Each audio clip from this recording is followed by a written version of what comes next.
I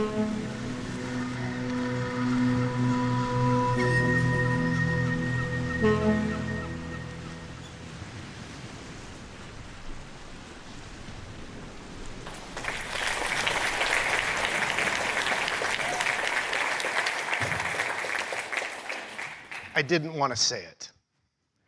I did not want to say it. I was standing on stage on a luxury cruise liner in front of 1,000 people performing my magic and mentalism show, and I didn't want to say it. You see, I had a spectator on stage, and I was about to reveal what they were only thinking, but I knew as soon as I did, it would ruin the next 10 minutes of my performance. And the worst part was, this was the 13th show in a row that this had happened.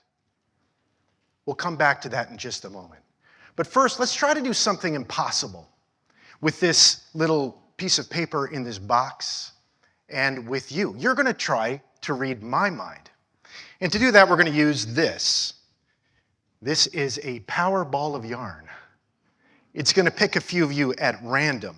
So if I could get just a little bit of house lights, I'm going to toss this out. It's important this doesn't fall on the ground because it's going to make a lovely garment down the road. So here it comes. Ready?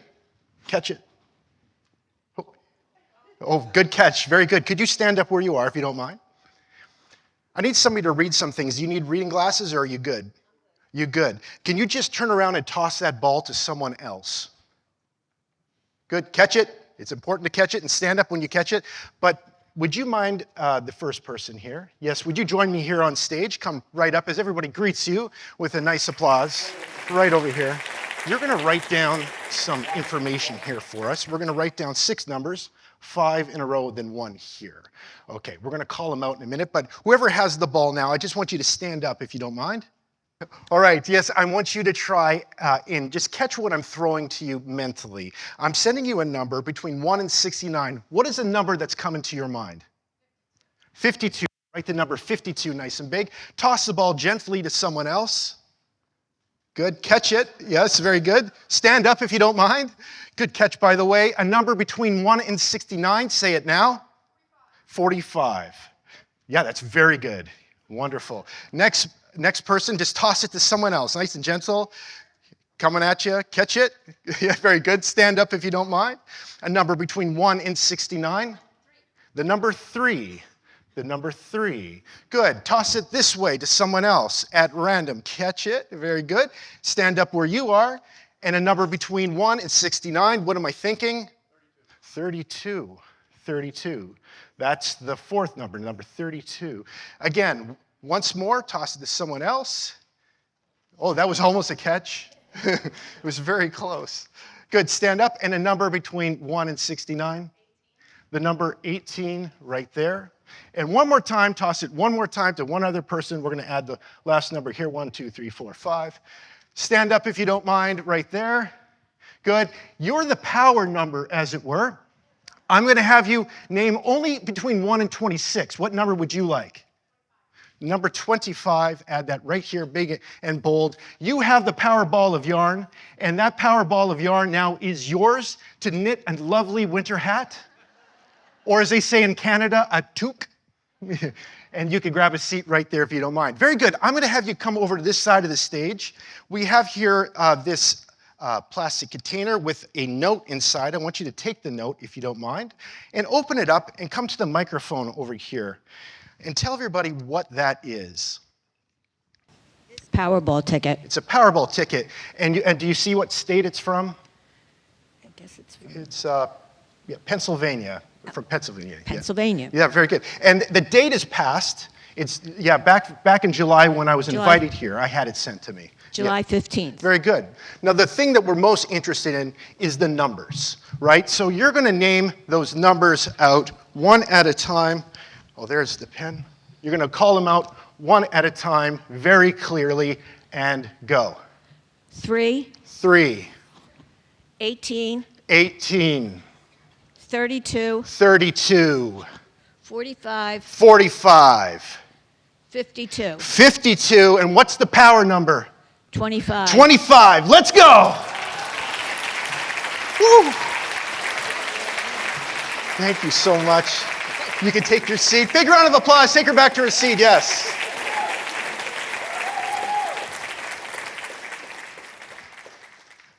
Thank you so very much. All right, that's the way we start. That's impossible. No, not what I did. Entertaining you through mentalism is what I do. Winning the lottery is actually impossible. It's like 0%. I could predict and influence you, but the lotto machines, if I could, don't you think I would have done it already? And quietly. It's statistically absurd.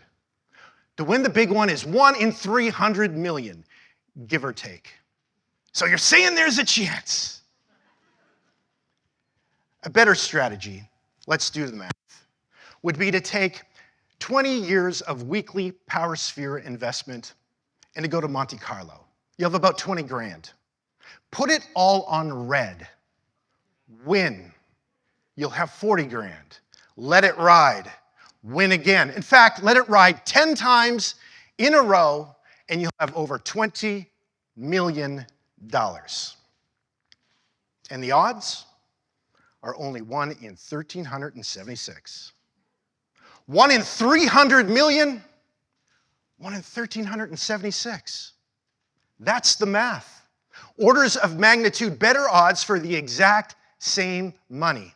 But how many of you would go to Monte Carlo and put 20 grand and let it ride 10 times in a row? I didn't think so. But the lotto? Now, I stopped playing the lottery for another reason. And to explain it to you, I'll take you back to that cruise ship stage with 2,000 eyeballs all bearing down on me. I had a spectator on stage thinking about a dream they had for their life. And I was about to reveal it, but I didn't want to say it. The next 10 minutes of my performance was all about the power of dreams and encouraging this person to pursue their dreams.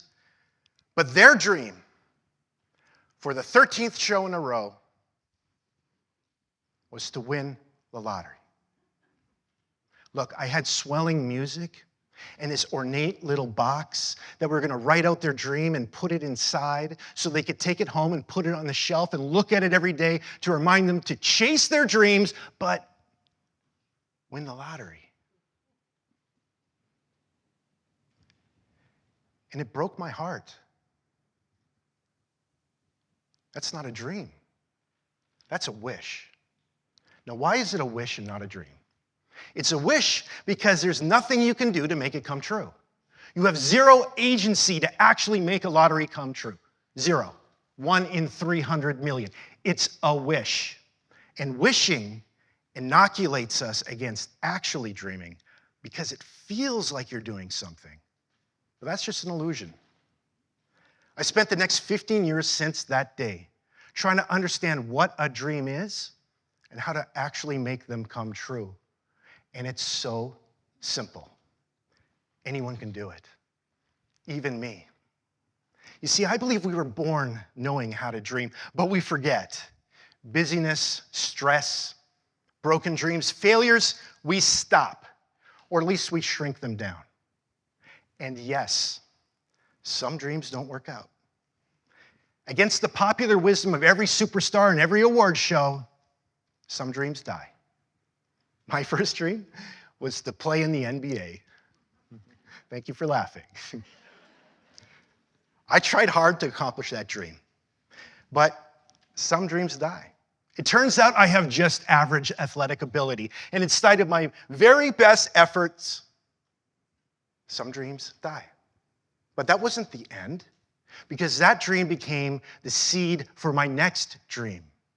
Some dreams die, but seeds don't sprout and grow unless they die. So it's not never give up on your dream, but never give up on dreaming. And if we observe children at play, we see we need to dream like children. Imagine two children on the beach. One turns to the other and says, "What if we built a sandcastle?" The other, "Yeah, with 3 towers." Yeah, we'll build a moat and put water in it. Yeah, and then a tunnel through the middle so we could drive our Hot Wheels cars through. The essence of dreaming is found in this exchange. The children are expressing a creative desire. They're creating through a question. And the question is, what if? What if? This singular question is the simplest way to begin dreaming. Ask a meaningful question that you creatively want to know the answer to. So our kids come up with this idea, this dream. But if they don't move forward, that dream dies or becomes a wish. Like, I wish somebody would build a sandcastle. I wish the lifeguard would build a sandcastle. A dream isn't a dream unless you're willing to do something about it. Wishing on a 1 in 300 million chance that you purchased is just an illusion. To move from the imaginative stage to making it real, there are 2 further phases. The dream leads to direction, and the direction leads to discipline. Dream, direction, discipline. First, dream. What if we built a sandcastle? Second, direction. The kids move to gather an understanding of what it would take to build a sandcastle. They get information, gather supplies. They set goals. You build that tower, and by the time you're done, I'll be done the moat. By the way, goals are targets we create on the way to realizing a dream. And this is an important phase to realizing our dream, isn't it? But we don't stay there. We don't just watch YouTube videos about the thing we want to do. We have to actually start to act. That leads to the third thing, discipline. The kids have to use their effort and their tools to move the sand. They have to get their hands dirty. They have to put their back into it. And it is here that a dream is realized. Dream, direction, discipline. Let's imagine a dream we might have for our lives. Dream. What if I played guitar in a rock band? Direction. Well, what would that take? What is a guitar? Where do you get one? How do you play it? And how do I do my hair like a rock star? Discipline. You take lessons. You begin to play with people. You meet other musicians interested in forming a band, and you begin to spike your hair. It can be further broken down in these 3 phrases. Dream. What if? Direction. I will. Discipline. Do this.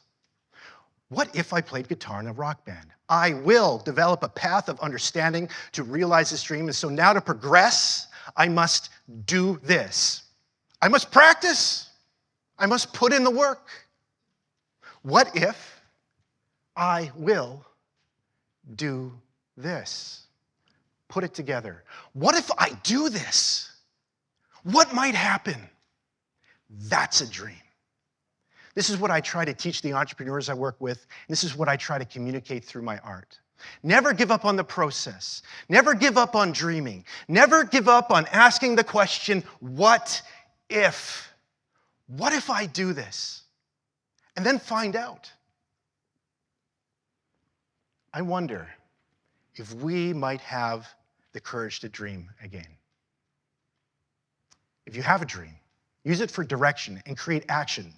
Put discipline in place. But my hunch is most of us adults have stopped dreaming altogether.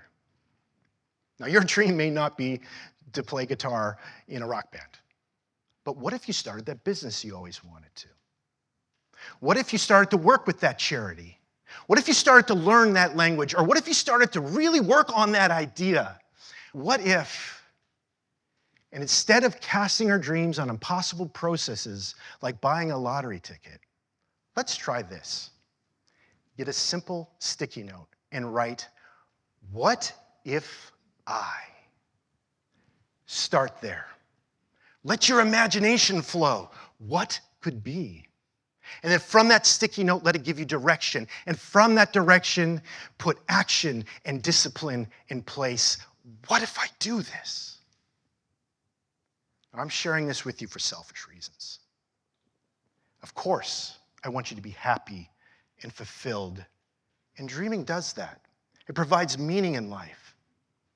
But selfishly, I want you to dream because you have the solution to problems in your dreams. And Lord knows we need some solutions.